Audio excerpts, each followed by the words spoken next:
Did you know that you can use custom fonts in Alight Motion? In this video, we'll show you how. First, download the font and make sure it is uncompressed. Next, we need to import the custom font in the Alight Motion font browser.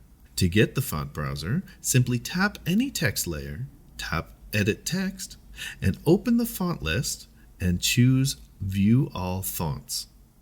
Once in the font browser, open the side menu and tap Import Fonts. Navigate to the folder where you downloaded the font and tap the font you'd like to import. On some devices, you can long press to enter multi-select mode to import several at once. To see fonts you have imported, turn on the Imported option in the side menu. Note that on iPhone and iPad, you can also manage custom fonts manually by adding or deleting them in the Alight Motion folder in the Files app.